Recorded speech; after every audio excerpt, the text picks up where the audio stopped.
afternoon, everyone. Thank you Hello. for being here. Good to see all your faces.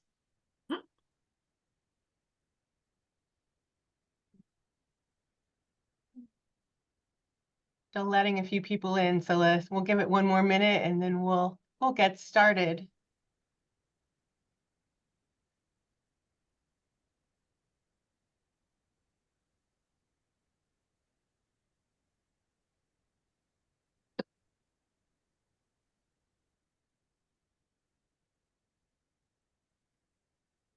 All right, let's get going today.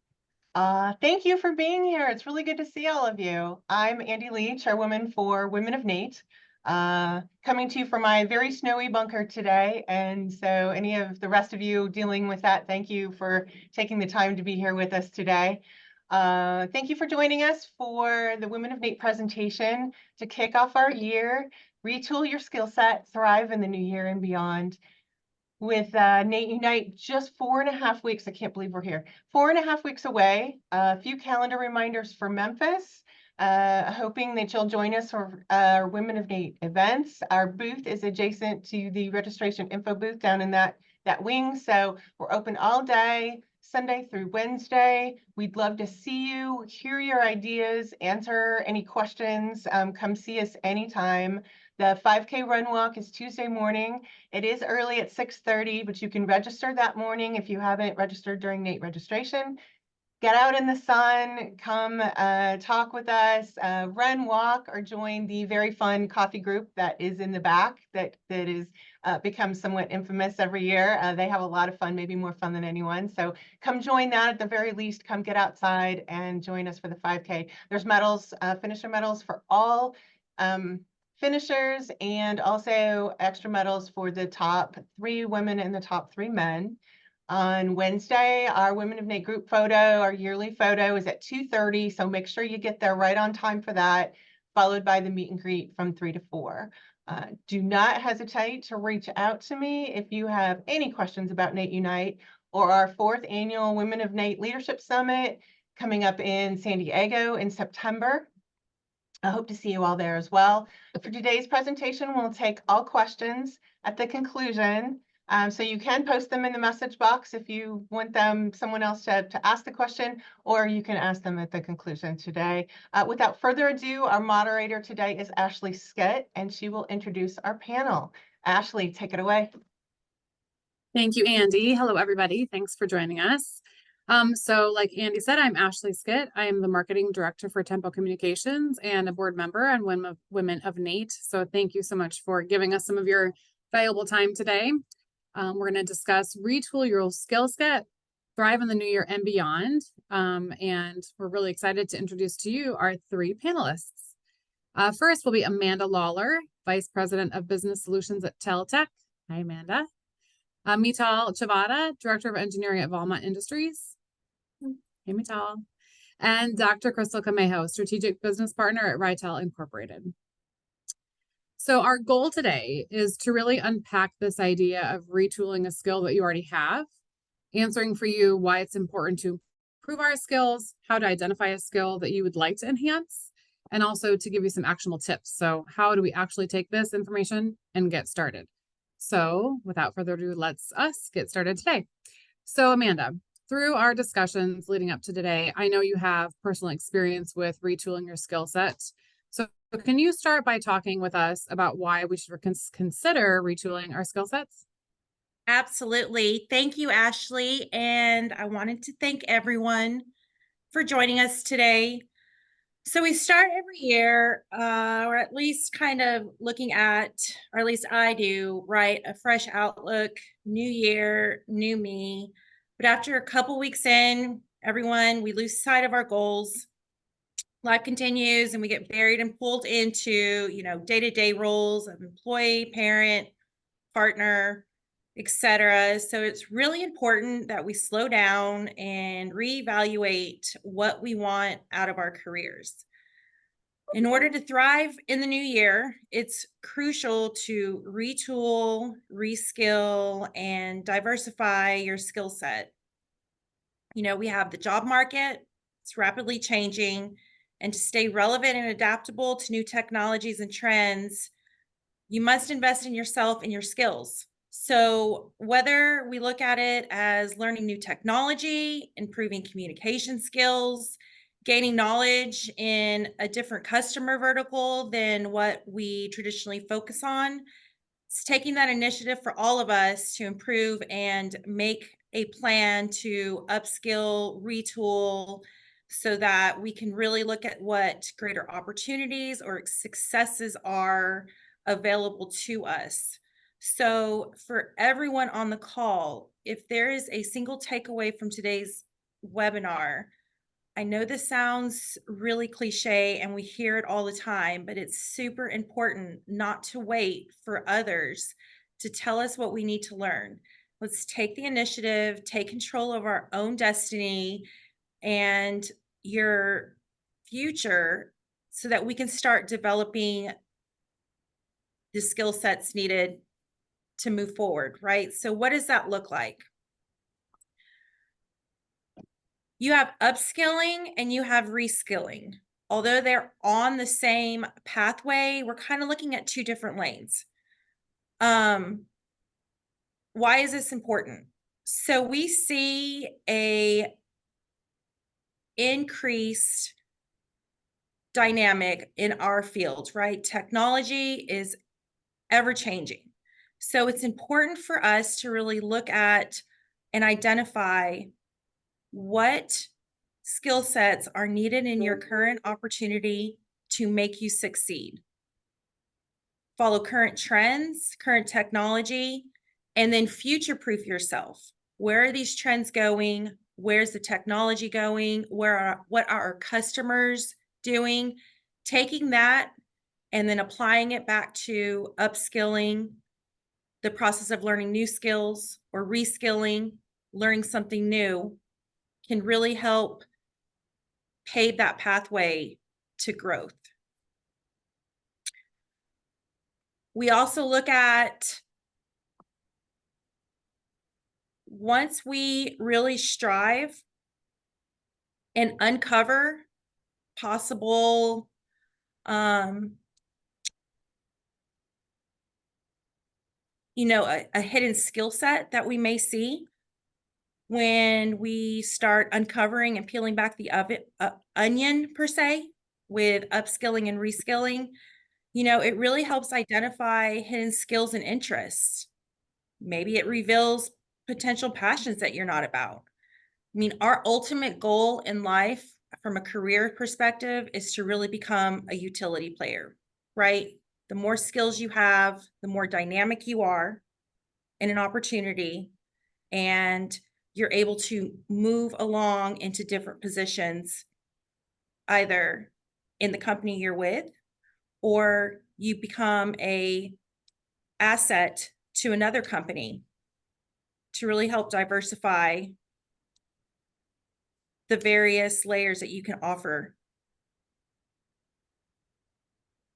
I love that, Amanda. Can you, you said upskill and reskill, and upskill is learning a new skill for what you're doing now, and reskilling is like a new skill so you can go into a different role or even maybe a different industry. Is that correct? I think those are two really great definitions. Yeah, absolutely. So if you want to look at upskilling, let me take myself for example. Yeah. I am not shy to say I am awful at Excel, right? Like I know the normal formulas, I can do sums, I can, do the equal parentheses. So and Table. upskilling, yes, yes. So definitely if you want to consider that from my perspective, and upskilling in my current role would be going and getting some classes in Excel, right? Really getting the whole dynamics of tables and VLOOKUPs. That would help me in my career where I'm sitting right now. Okay, so retooling is another example. If we have a very carrier-centric business model where we're focused on a particular vertical, we learn the technologies, you learn the various scope of works, and this is just an example. And so you apply that model and you upskill it, right? reskill it to a different vertical. Maybe we need to start focusing on the utilities, the railroads, the municipalities. So you're taking that same process that you have and you're bringing in a new technology. You're learning a new set of vertical business, and that would help kind of grow, right? You're now going to shine bright like a diamond because you're bringing more value, more knowledge to the table. And so really that's the takeaway, that the more information that we bring in to opportunities, it is attractive for future opportunities with employers. The term shine bright like a diamond, people love to be around individuals that exude that confidence, and confidence really does come from knowledge, because you are putting yourself out there and you feel good about walking into a room. It creates career advancements. It provides a strength in negotiating, and it really does kind of seal, future-proof your worth. Yeah, I love that. I think that, confidence, I think sometimes is something that women especially struggle with in a work place. I was just chatting with a friend on a walk, and she was telling me about a time when she had a great idea and she was really passionate about it and very confident, and she was kind of new in the role. And so some people were kind of almost taken aback, like, don't you need to spend some time here first? Right. So I think sometimes we tend to try to hamper that back a little bit. Right. But it's true how I love that you associated that with negotiating power and, just really being a viable player. It's so true. We all need to let ourselves shine like a bright diamond. I love it. Absolutely. So how do we then align our bright, shiny skills with these opportunities, these future opportunities? So again, you look at, we've gone through, we've recognized that we potentially can add more tools into our tool belt. Again, whether it's in your existing role or it's in a position that you see in the future. So what then happens is we take that skill set with what your strengths are, right? So if you're an introvert and you don't like talking to people, then the skill sets that you're probably going to start piling on aren't going to be in maybe public speaking, right? Because everybody has their own strengths. And that's really what happens when you start exploring education, right? Because that's what it ultimately comes down to, is learning. And it opens up the opportunities to look at some foresight, right? Like where are the current trends going? What technology is out there? We are seeing now an unprecedented amount of money being spent to expand broadband. So what does that mean for you in your business? Where can you go to start learning about that? That's a prime example of us really trying to diversify our worth. You look at future opportunities. Are there careers opening up in the IoT, Internet of Things? You have cybersecurity starting to grow. Maybe there's an opportunity in cybersecurity that none of us have even thought about exploring, but without picking up new skills and learning, we may never know, right? And so really that's the intent and the takeaway is to really look at the more skills, the more value you create. There's a reason why there's a utility player in sports. You can get placed into any position and you're going to succeed. You're going to be able to wear a different hat. You're going to understand the audience. You're going to be able to pick up and really kind of thrive in whatever role you're in or want to create for yourself. I think it's important to, we surround ourselves with individuals And I love that Women of Nate, for those that don't know or aren't aware or have individuals or even yourself, right? That the Women of Nate offers scholarships, and we have a scholarship right now that we are receiving applications for. So everyone take note, January 19th is the cutoff date. The scholarships are $1,000 and there's two that are available right now. So please take the time. If that's of interest to anyone, you could go to the Nate homepage, Women of Nate, and apply. And super important, this popped up yesterday, and with Martin Luther King around and everyone, is celebrating Martin Luther King, I had the best quote come across, and it was from his autobiography, the autobiography of Martin Luther King Jr. It says, "Nothing worthwhile is gained without sacrifice. Sacrifice of our time, sacrifice of our mental capacity, because Lord knows we all need one other thing to pile on our plate." But I think that resonated so much to my soul. I had to just speak it out for everyone to hear. And I really appreciate the opportunity to sit and speak with you guys today. Thank you. Thank you, Amanda. Thanks so much. All right, so Mital, moving on. Now that we know the importance of reskilling, what would be our first step? Yeah, sure. Can you hear me okay? Yes. Perfect. All right. Good afternoon, everyone. And thank you, Ashley, for having me. And thank you, Amanda, for sharing all the tips and tricks. So I will start with saying that I'm not an expert, but I will share what I have learned, what helps me, and I will share my own experiences. So one of the steps that we could start is doing self-assessment, and we have to be honest.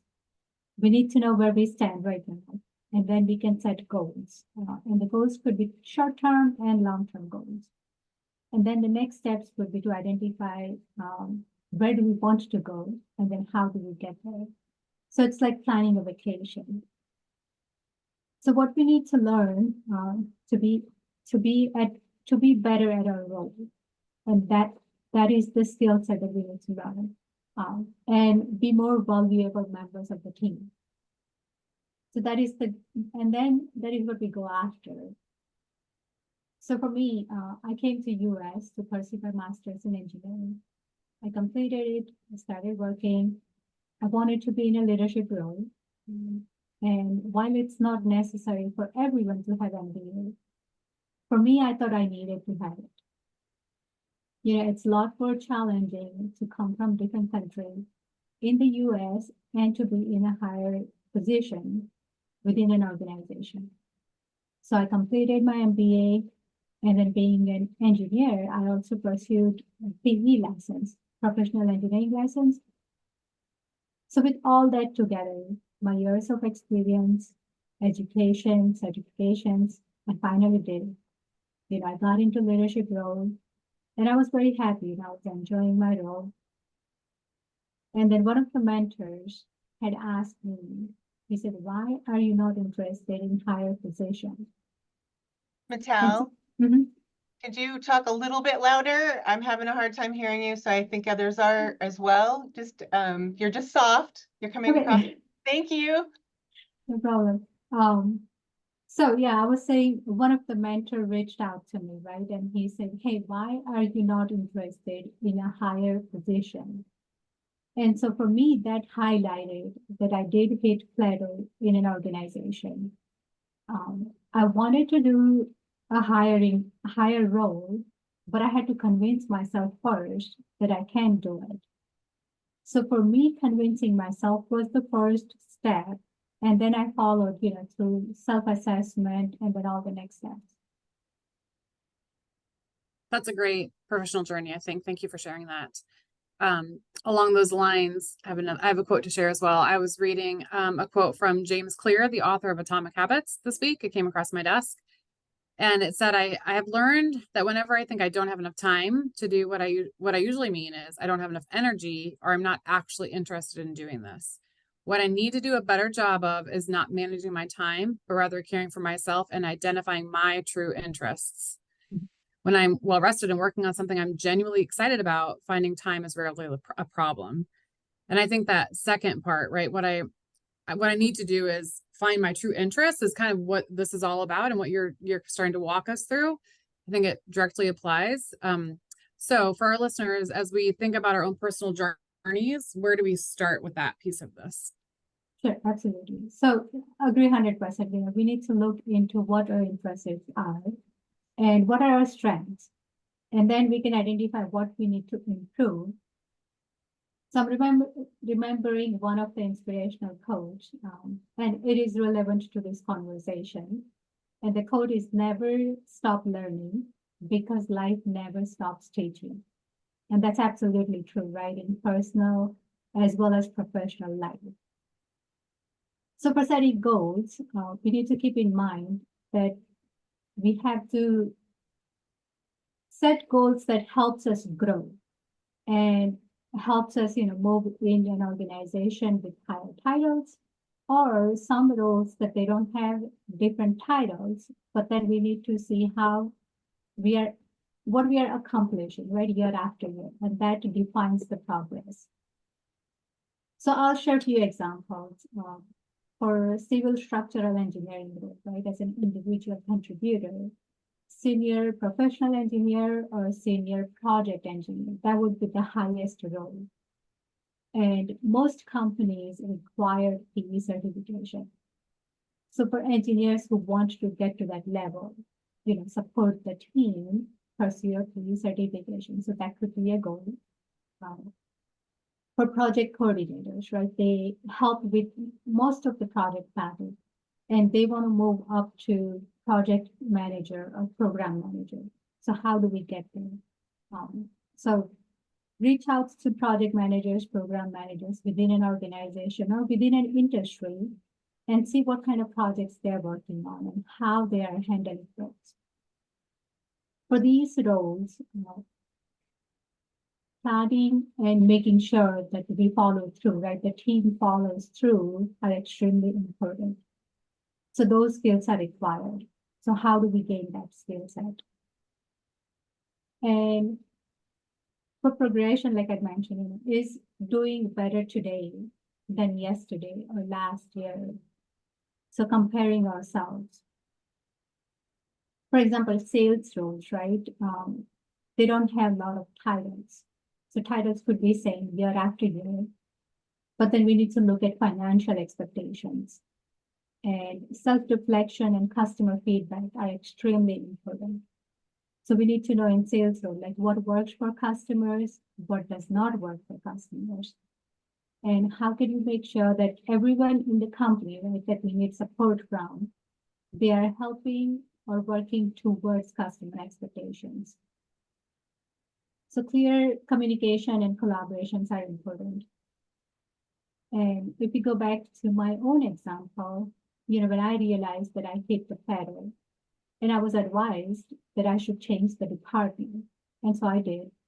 Stayed within the same company, changed departments, took on different roles, took on a lot more responsibilities, and I learned a lot. I did. So I learned the new softwares and codes.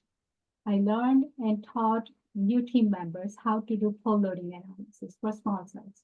I was part of Tower's team before.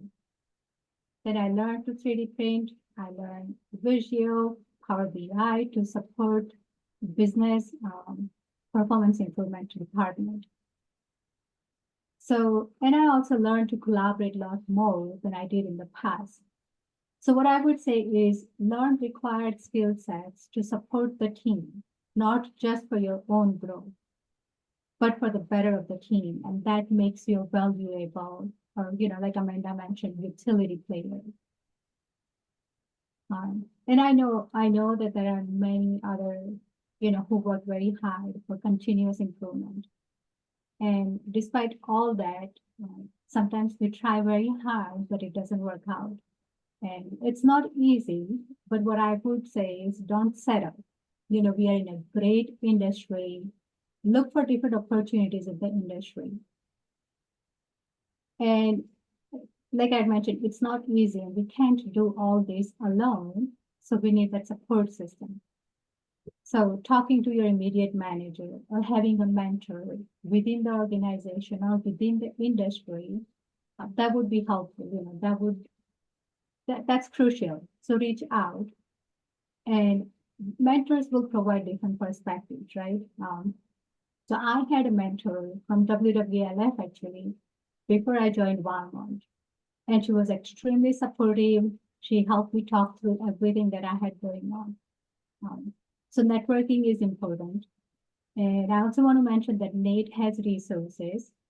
And here, Women of NATE, we have Women Investing in Women program. So please reach out for details, connection, and support. And we are here to help. Absolutely. Thank you, Mital. Yeah. I know networking will come up several times today and it's huge. I like how you said, be sure to think of, your boss and look at how other people are doing that role you're interested in other departments. So really using those people around you, right, to build ideas of where you want to go next with your career, where you want to take it. I think some of those relationships can give you ideas you hadn't thought of before. So surrounding yourself with people that are going to enhance your skills or again give you ideas of something you could try that's new. I think that's a great idea. So next, how do we begin to formulate our goals? Sure. So when we set goals, right, we should be very clear about our goals and timeline. And then we have to be committed to those goals. So we want to, right, we all want to do a lot. So prioritize those goals and determine the importance of each goal in relation to others. And then we should focus on high priority goals to prevent feeling overwhelmed, because it is too much. And then what we can do is be committed to our goals, but then reevaluate when the time comes and adjust our goals if we have to. And that's fine too, because there's so much that we can do.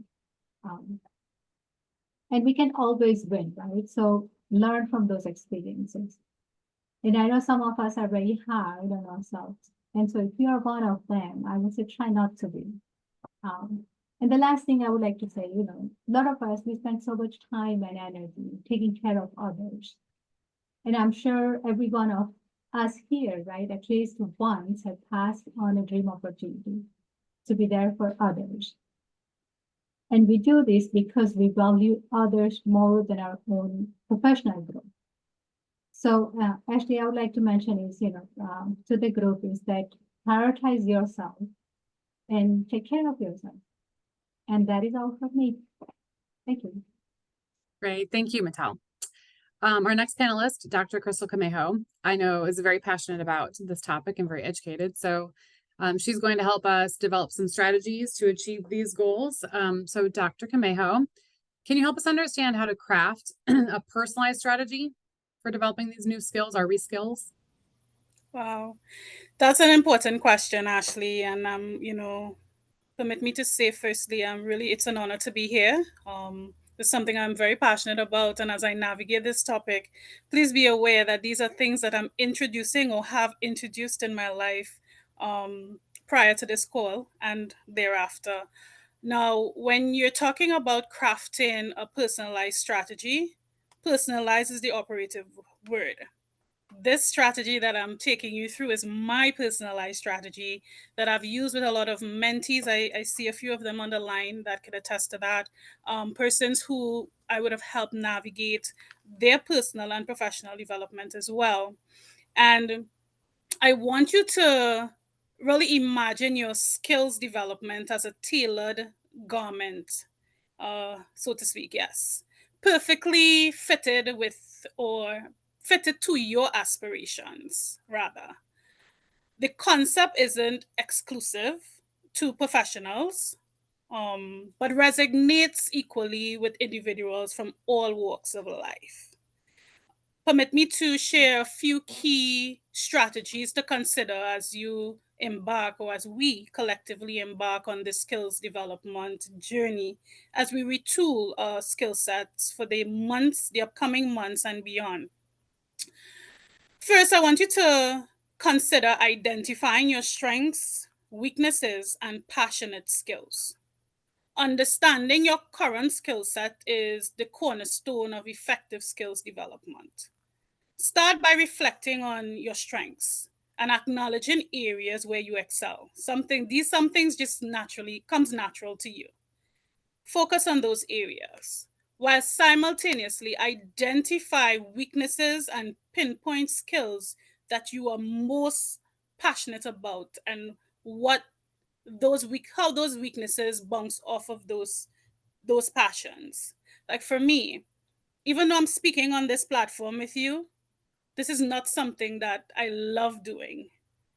I appreciate it. I welcome the opportunity too, because I do believe that all of us have something within us to share, to empower and encourage others. But it's not the most fun thing for me because the nerves are always there. However, when you recognize that you love something, you show up anyway. Hence the reason why I'm here. So to me, that's the perfect coin of that explanation. It explains exactly in real life how that would look. For those that know me well, this is not the best place for me. It's not the fun place for me, but it's a place that I appreciate because I'm able to share and help people navigate certain situations. So from a personal perspective as well, I recognize the importance of self-awareness on my professional development journey. And in doing so, I have identified my strengths, acknowledging the skills that come naturally to me. So yes, I can speak. Yes, I can encourage anyone. But I do believe that there are certain things that I need to work on, like my discomfort with speaking with large congregations. Um, but I do it anyway. So the things that frighten you the most, my mentor would always say, is those are the things that's worth doing because it takes you out of that comfort zone and actually mold the person that you are to be. But yes, simultaneously, I had to be intentionally honest with myself around areas where improvement is needed. Um, I had a way when I'm delivering or having a conversation, I would use a lot of colloquial twangs because I'm originally from Trinidad and Tobago. And in the US, most people will not connect with that. So I had to learn how to maneuver my way around it. And I would be like, using all these little pauses in between. And I had to actually enroll into programs to help me with my delivery. And for me, it was important as I navigate, it was an important strategy knowing where I want to be, where I am now, and where I want to be. So it's more or less starting with the end in mind, doing what you need to do in order to get where you want to be. I've also identified skills that ignited my passion and interests.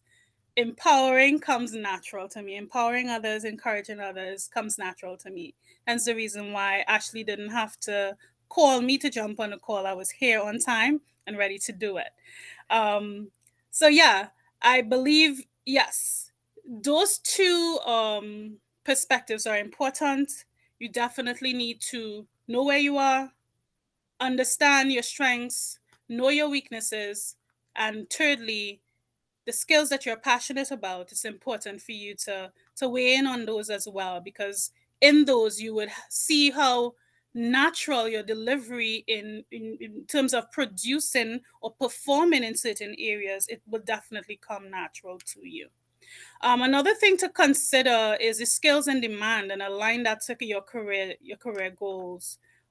In this regard, it's important to research the skills in demand. You have to do your research. You can't depend on someone else to tell you, as Amanda indicated earlier. Don't wait for someone to tell you what you need to do. Go out there. The information is there. Information is out there. Connect with persons from your field, persons that of interest that you can see yourself through their lens, and speak with them, because there's information out there that can help you navigate the industry or your desired career path. Explore how these align with your long-term goals. Now, we're not going to be short-sighted thinking about now.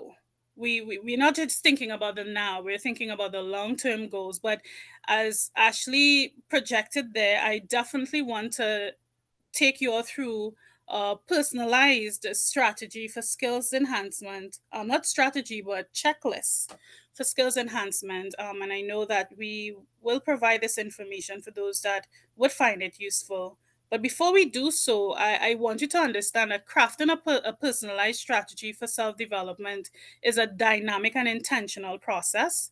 It involves deep self reflection, alignment with industry demands, and a strategic balance between um, capitalizing on your strengths and addressing your weaknesses. This roadmap, I like to call it, becomes a guide to continuous improvement, ensuring your skills remain relevant and a driving force behind your personal and professional success. Is it a good time for the checklist? I projected Yes, it. the checklist. Okay. It's time for the checklist now. Time So for the let's checklist. Yes. Now let's transform your strategies into manageable, I will call it a manageable 10-step checklist.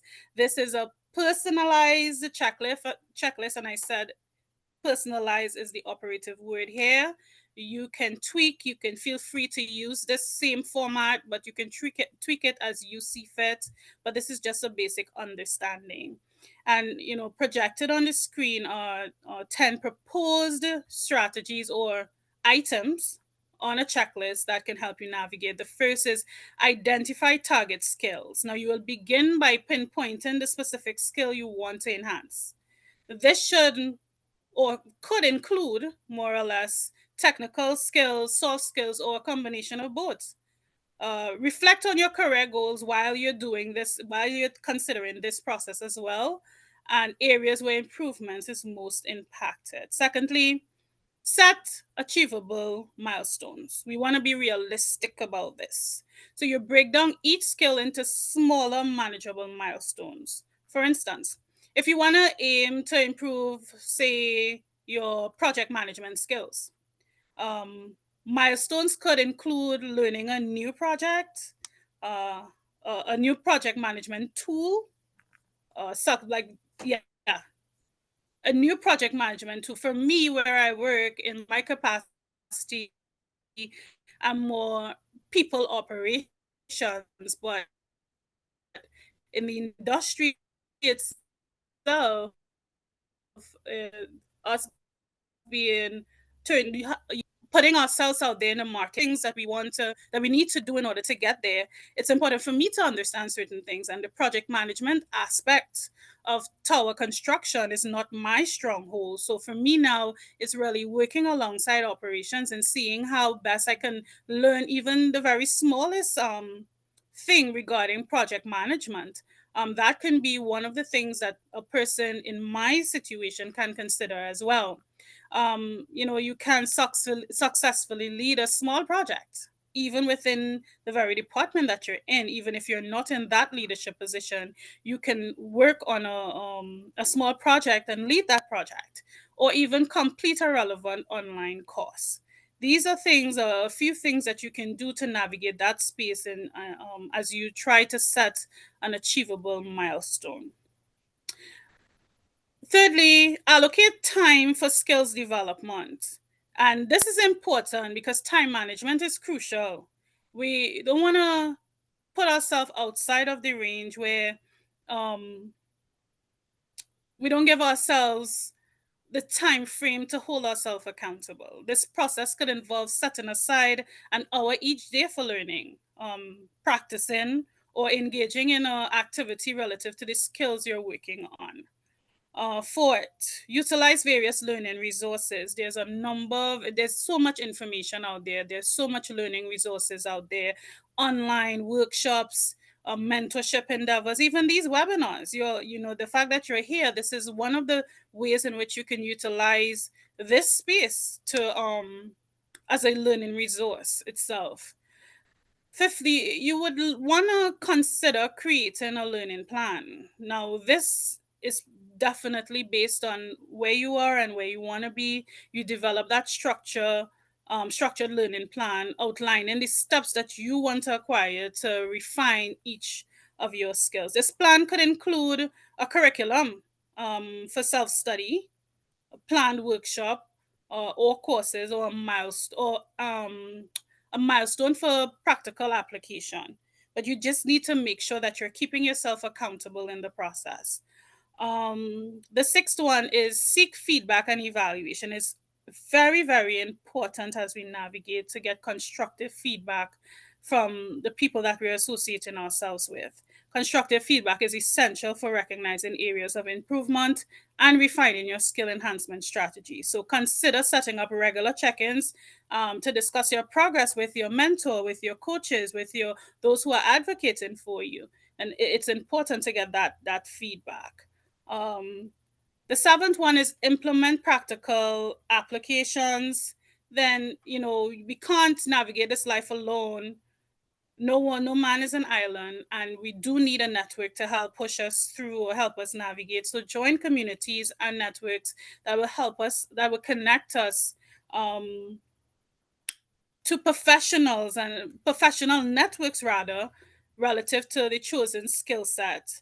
You definitely need to reflect and revise these strategies as well, to that you would need or that is necessary for your skills enhancement. And in doing so, you regularly reflect on your progression.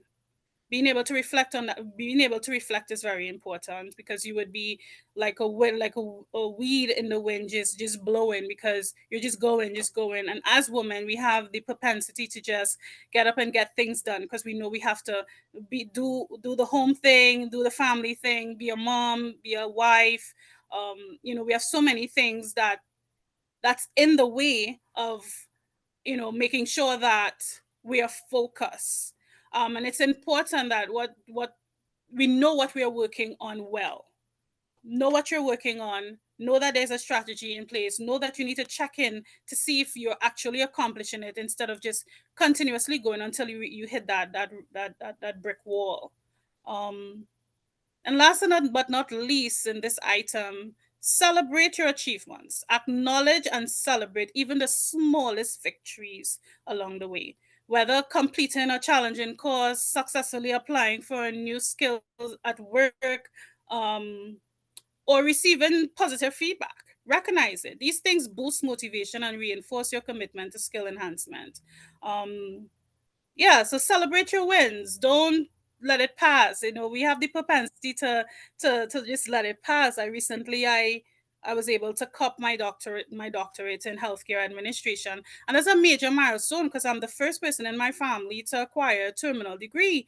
And I was like, it's okay, I'm not about the titles. And my mentors had to put me in check. No, you sacrificed a lot, you did a lot, there was a lot going on in your life at this time, but at the end you came out successful. So you need to pause and celebrate that. And I think, as women, and I've seen this, and I'm speaking in general because I've seen this time and time again, it's so hard for us to celebrate the wins.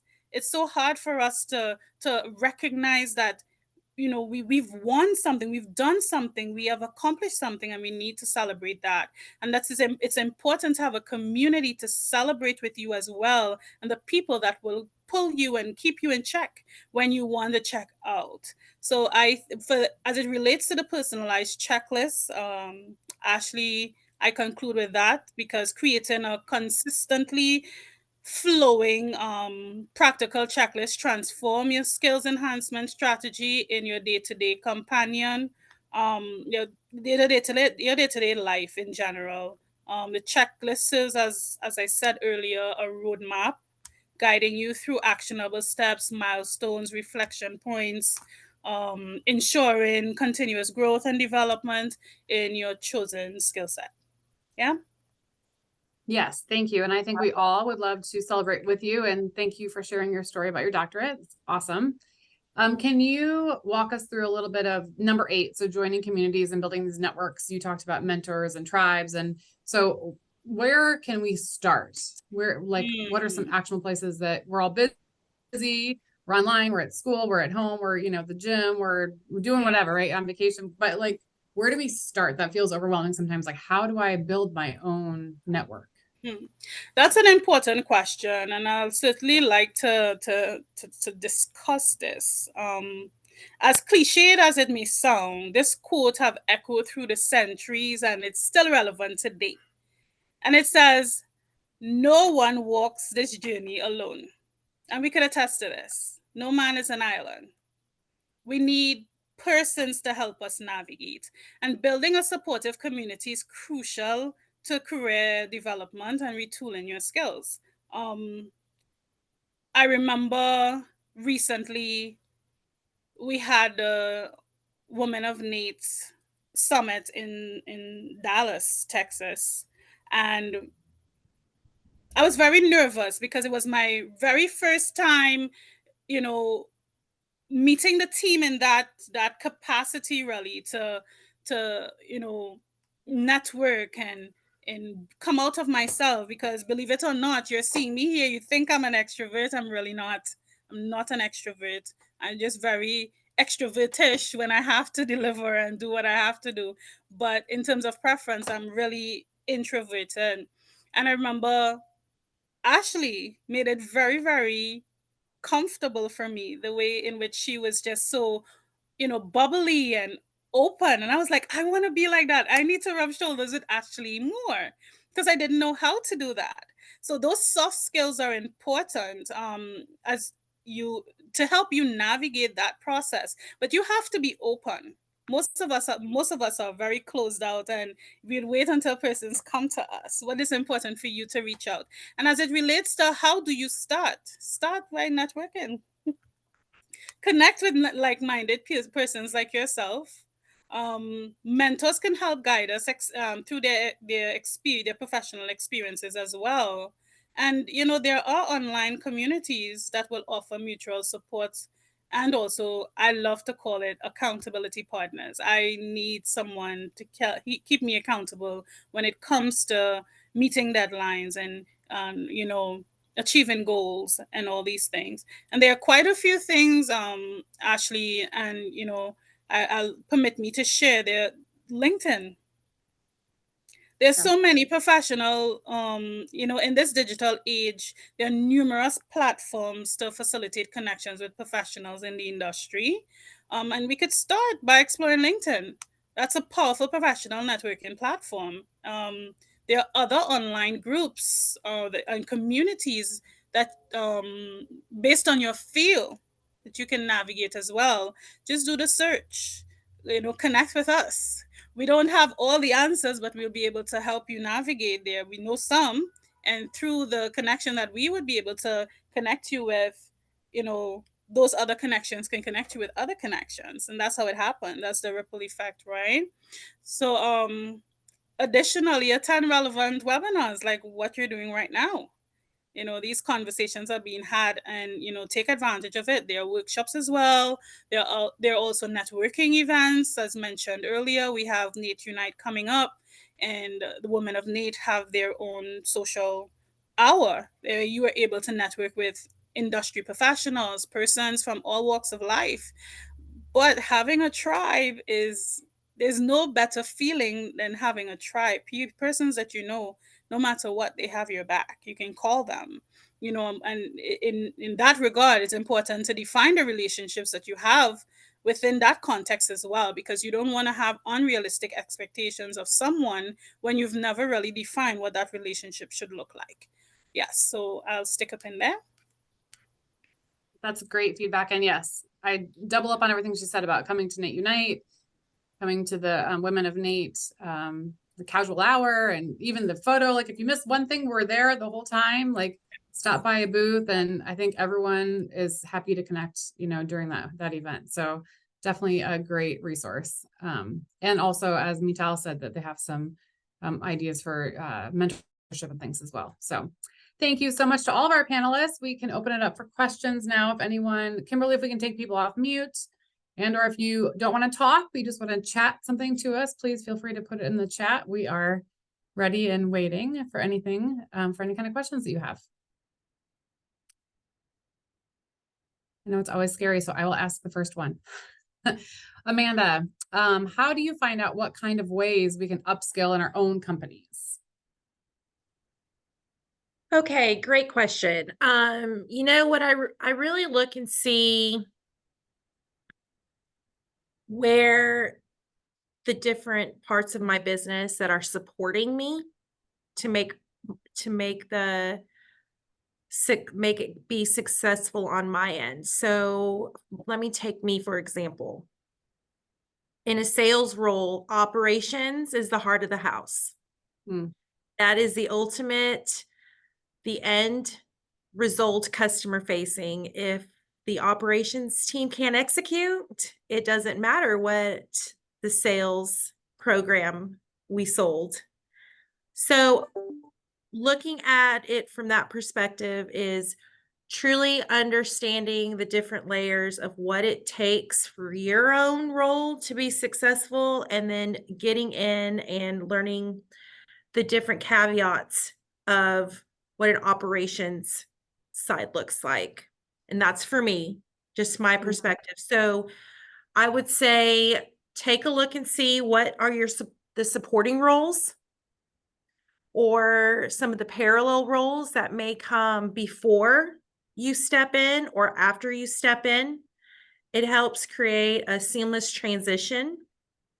Mhm. It also will allow for horizontal movement if you choose to move into a different department or take on a different responsibility internally in the company. Mhm. The what's really great about our industry is technology is driven by everyone on this call, right? We're on Zoom platform. So it's endless where we can go.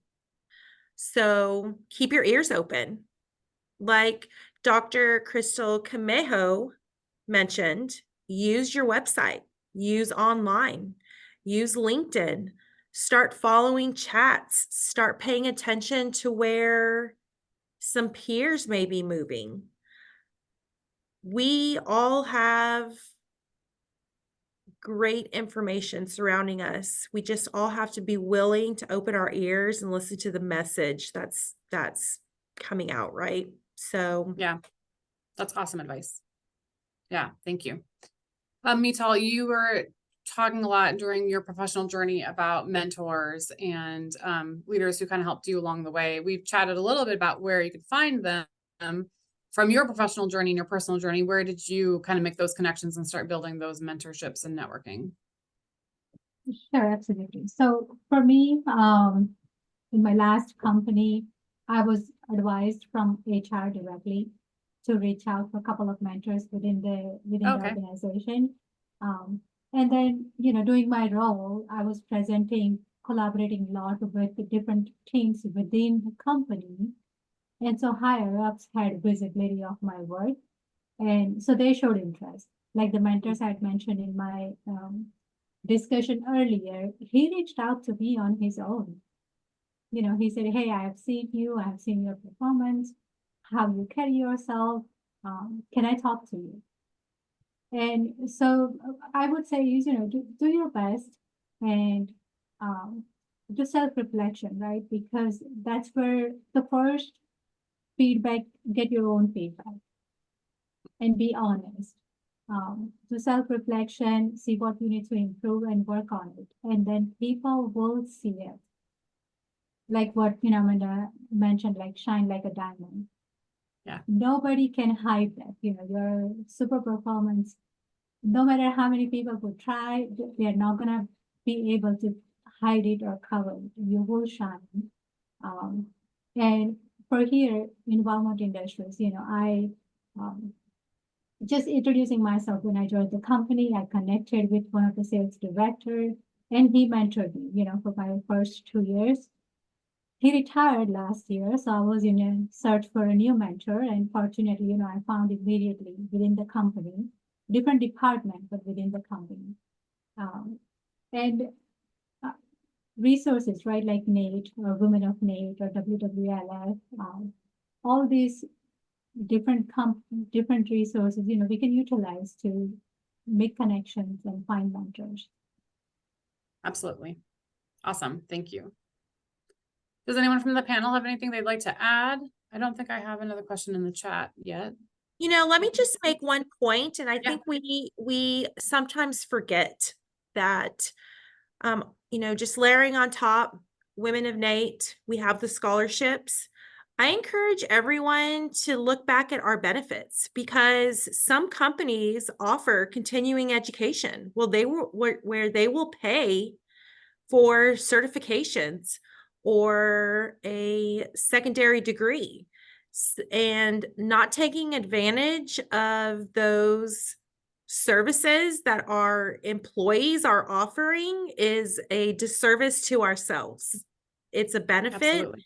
And I think that for us to waste that, although it's not free because it's our time is money, but it's an opportunity for us to expand our knowledge. So that's one thing. Mital said HR and it just made me think of it, but visit and see, you know, are we missing out on opportunities of getting certifications that our employers that we have a lot of equity built up with these guys, right? Let's take advantage of that. Awesome. Yeah. Great suggestion. We're getting close to time. Andy, do you have anything you want to add at the end? Any wrap up information? No, just wanted to make sure, if you have any questions, does anybody have a question? See anybody jumping in? If you think of anything later, please don't hesitate to reach out to me or any of the Women of Nate committee. We are here for you all the time. If you should ever need anything, and please know that we're all available and would love to talk to you or have a conversation with you, or if you'd like to see how to get more involved. We are here for you. If you have ideas for future ed sessions or our sessions for our summit in September, if you have ideas, if you have things that you would just like to tell us, I'd love to see Women of Nate do this someday. Please let us know. We have an ongoing dream goal list that we make. We put everything on there and we are here for you. So, you know, please reach out to us. It's interactive and we would love to hear your thoughts and your questions and your opinions. And how many places do you get to say you get to do that? So just know we're here for you. Absolutely. Thank you. Thank you everyone so much for your time today. We're really glad that you chose to spend some of it with us and we hope we brought some nice value to you today. So thank you so much. Have a great rest of your day. See you at Nate Unite. Okay.